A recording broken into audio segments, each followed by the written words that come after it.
Alright, what we're going to do here is this is my 95 Firebird formula, and it's got a little problem. It's not getting through emissions, and one of the problems is it's overfueling. Well, we did the tests and all that, and it looks like the fuel pressure regulator is bad. And I've seen a few videos about how to change an LT1 fuel pressure regulator, but never one on an F-body, a 4th gen F-body, so I decided I'm going to go ahead and do this. So, without further ado, here we go. Okay, so there's the LT1 in a typical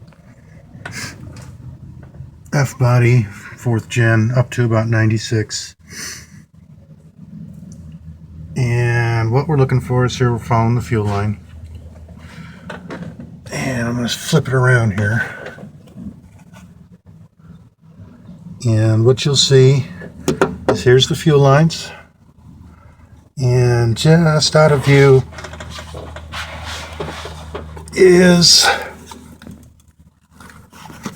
the fuel pressure regulator. Let's see if I can get a little better view on it. There you see it, right here.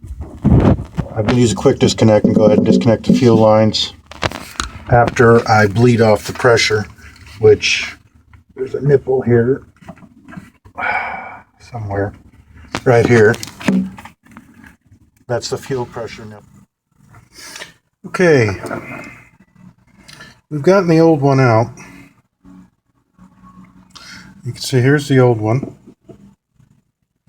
And it had a ruptured diaphragm. Here's the new one, and I've reinstalled the fuel line fitting to it. And I've put a little motor oil around the seals here. There's actually two of them. This clip just kind of pops in, and this just pops right out with no ring on it. You put a little oil on that too. Doesn't matter as long as it's motor oil. So what I'm about to do is put this back in the car and try to get things buttoned up here. So wasn't that big a deal. I just disconnected both fuel lines.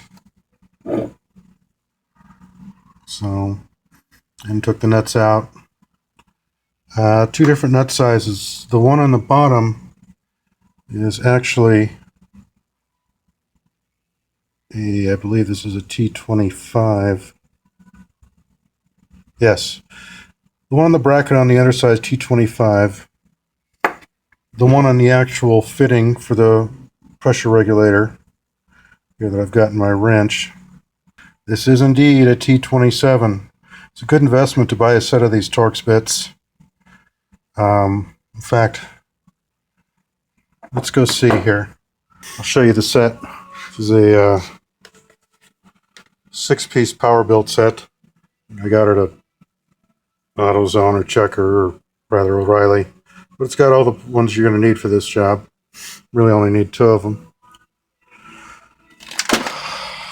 With that, we can go over here.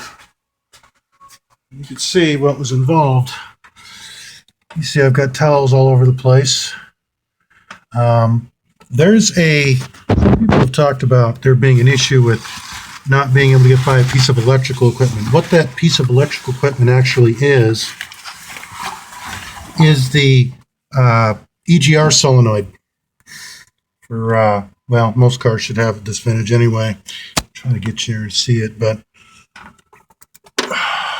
let's see. Now it's right behind. If you look down in there, you may see this little box here. That is on a bracket that can be bent out of the way to let you get at these.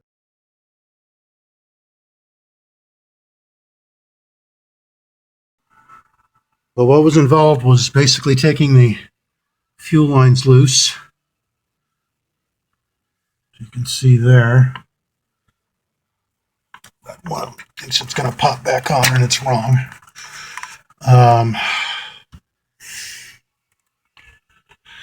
We're using a quick disconnect tool. Undo the bolts and pretty much pop it out. Take the vacuum line off the modulator or the regulator, and the tool looks like this. All you do, we'll use the bigger end here, is take it, spread it over the fuel line, close it, and then just kind of get it into the inside the fitting of the fuel line, and then kind of push forward on the fuel line, and it'll disengage the clips inside and let you pop the line off. So no big deal. Anyway, I'm going to go put this thing back on. Be back in a bit. Okay, so we've got it back in. We started up. Don't have any leaks.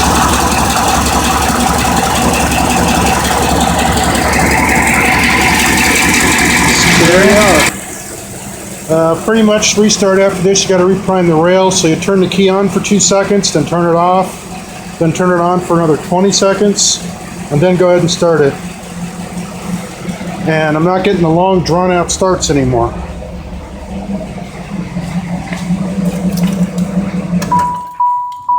See, I've been letting it idle for about 10 minutes. Taking key out, putting the key in, turn it, starts right up.